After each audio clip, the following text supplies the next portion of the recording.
right, guys, today we're gonna be going over how I learned a handstand push-up in just one day. Now I know what you're thinking, dude, there's no way you learned how to handstand push-up in just one day, but it actually happened, so let's go over it. What do you really need to learn how to do the handstand push-up?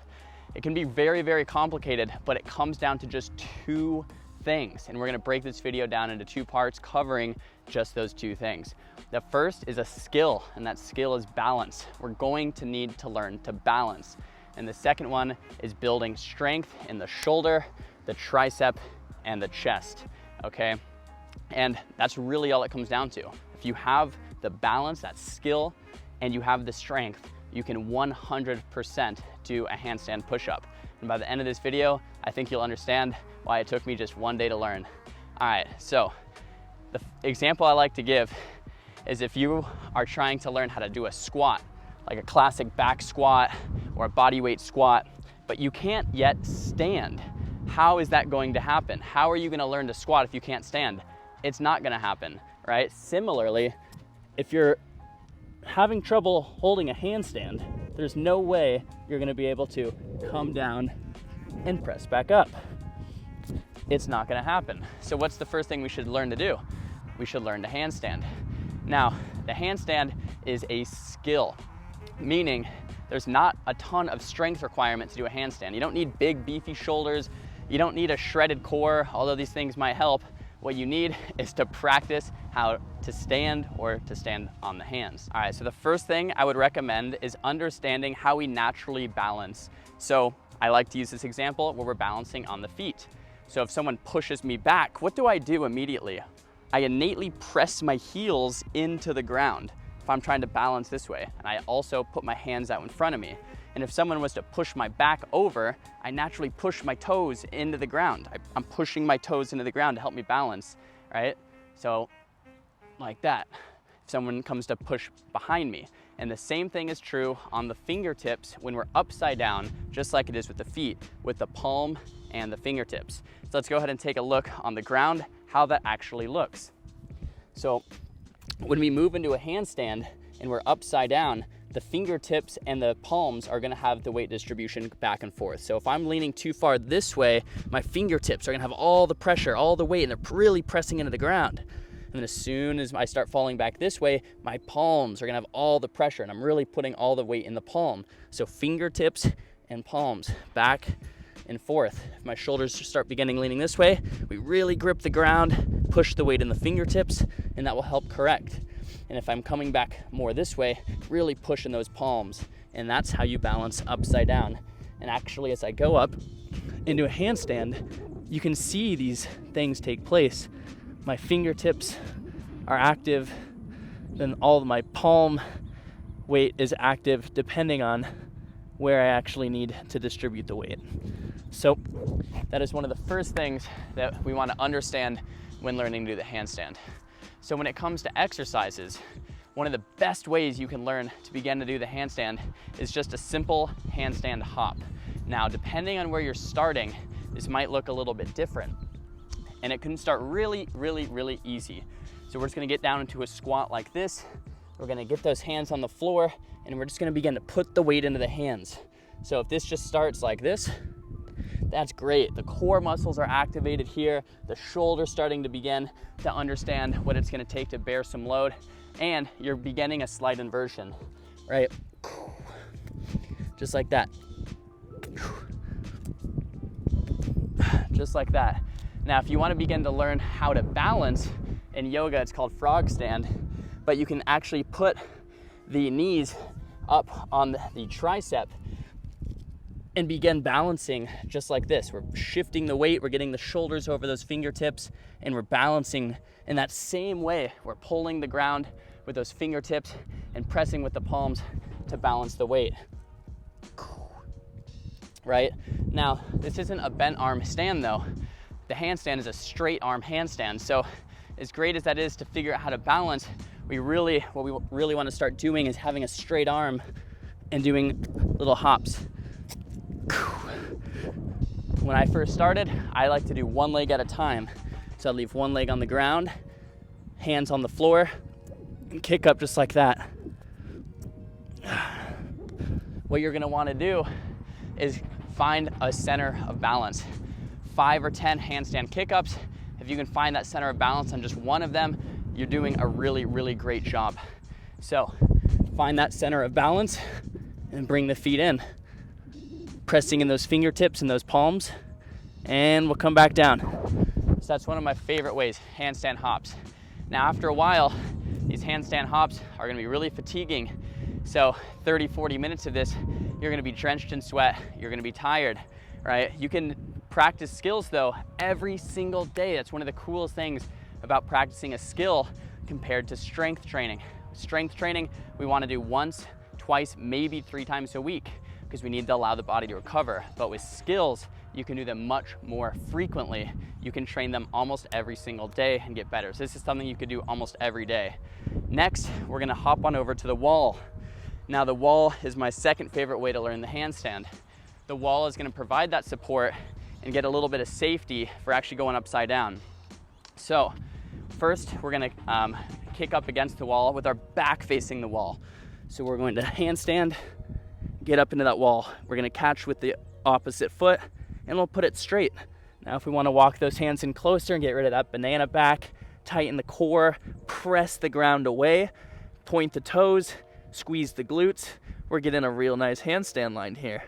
But if you stay in this position for too long, you'll never learn how to balance. You're just having your feet against the wall. So you can get one foot off the wall and then both feet off the wall, just like that. And then if you can hold it for like 1 or 2 seconds and you fall back, you just keep trying. 60-second handstand holds against the wall with kicking those feet off. It's gonna be an awesome place to start. The next thing we want to talk about is the gaze. Where are we looking? Now, if you're looking behind you, the handstand is much harder. I see a lot of people starting to learn handstands and they're looking like this behind them. That is a much more difficult way to actually do the handstand. What you want to do is gaze right in front of those fingertips, okay? So if your hands are here and I'm upside down, you want to gaze right about here. The more you look back in the center or back behind your hands, the harder it is going to be to balance. And then if you look back, it becomes hard. If you look up, it becomes really hard. All right, so when you're kicking off, look at the ground right below those hands, all right? The next thing that we want to do here is do the handstand on the opposite way. So we're going to kick up against a wall, press the ground away, same thing. And we're going to get as close to the wall as possible, pressing the ground away, tighten those glutes, tighten those core, press the scapula, press the ground away. And we're just gonna hold that and then get one foot off. If we can start messing around with that second foot coming off, that's great. And we're gonna do 60-second holds here. If you have to do a couple kicks, that's fine. Then we're gonna come back down. And that, my friends, is a great way to start learning how to handstand every day, right? We're going to be doing handstand hops here. We're gonna be using the wall to get comfortable being upside down. 30 to 45 minutes, you can do this every single day and keep that handstand progress rolling.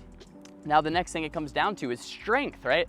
If you have the skill to stand, does that necessarily mean you have the skill to be able to squat? Not necessarily. You have to build the strength to actually do that as well. So to build that strength, we're gonna need bent arm strength and recognize the technique required to press the body weight overhead.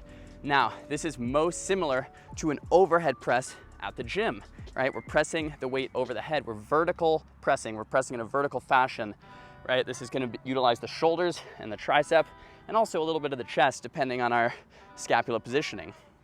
Okay, so how are we gonna develop that shoulder strength? Now, my favorite way, and actually the way I learned, is just by overhead pressing, right? If you get strong in the overhead press and you can hold a handstand, guess what? You can handstand push-up. It just takes enough time, you put the two together, and that's exactly what I did. But if you want to learn how to build up shoulder strength with your body weight, which is also pretty darn cool, there are some things you can do as well. Now, the first is going to be hinging at the hips and getting those hands back on the floor. We're going to be doing a pike push-up here, guys. With that pike push-up, we're going to grip the floor, and what we're going to be doing here is pushing the ground away. All right, we're gonna keep the elbows tucked and we're gonna slowly lower ourselves down to the ground, tap the head to the floor, and then press back through. Now there's a lot of nuances here that I want to make you aware of. The first is that I'm not going straight down. I'm actually leaning a bit forward. And in the handstand push-up, it's the same thing. You don't go straight up and down in a handstand push-up. You actually lean the body forward like this. Come up into the handstand, you lean the body forward just like that. You press down, and then you press back up. It's the same thing in the pike push-up. You don't go straight up and down. You do a slight lean, and then you come back up. Now, this is the same thing as a handstand push-up. We're just using a little bit less of that weight.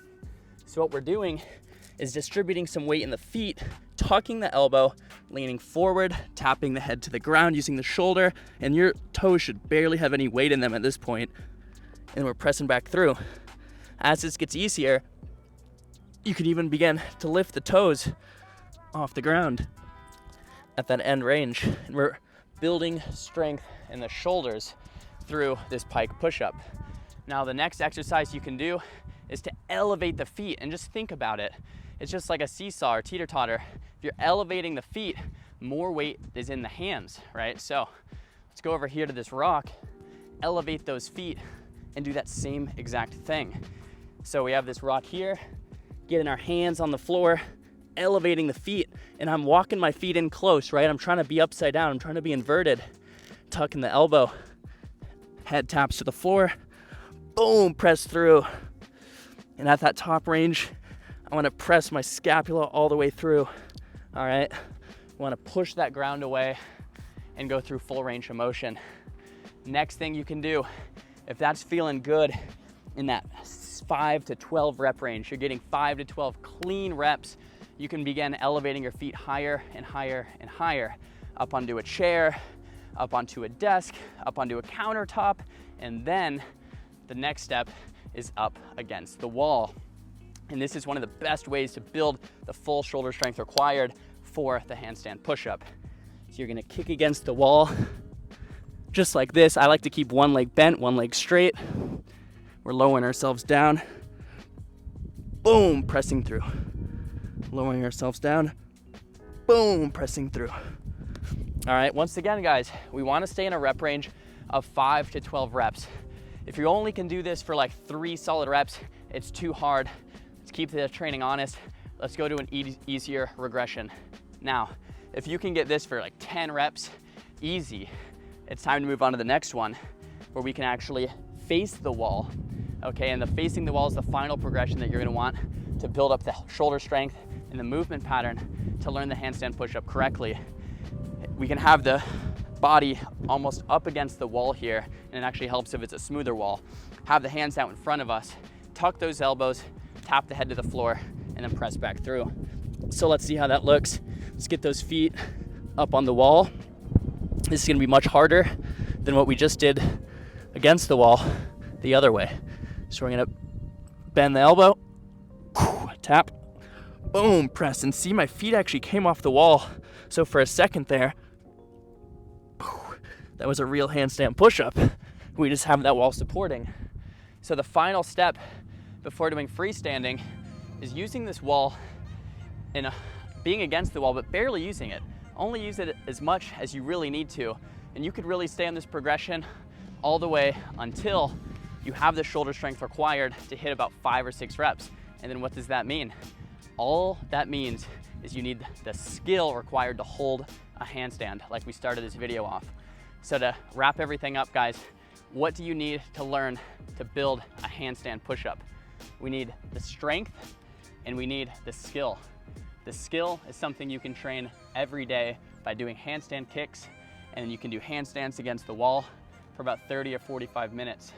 We're building that relationship with the wrists, the fingertips, and the palms to understand what it feels like to be upside down. And that next thing is the strength. And strength, we can train 1 to 3 times a week with high intensity in that 5 to 12 rep range. I would just go for anywhere from 25 to 35 quality repetitions each week. What does that mean? You could do 5 by 5 of a pike push-up, just like this, 5 by 5, just like strength training in the gym, boom. And as we're building up that shoulder capacity and we're building up that ability to balance, it comes together. You go for a handstand push-up So to get back to the title of the video, how I learned a handstand push-up in one day, I built up my overhead press in the gym to body weight standing, strict press for 5 reps. And then from there, I already knew how to handstand for 30 seconds freestanding. And the first time I wanted to try to handstand push-up, I just put the two together. And it happened in one day. There it is, guys. If you liked the video, give it a big thumbs up. If you didn't like the video, give it a thumbs down. If you want to check out my full bodyweight program where we go over this exercise and many more, and understanding how to build strength with the bodyweight, links are down below. We'll see you in the next video.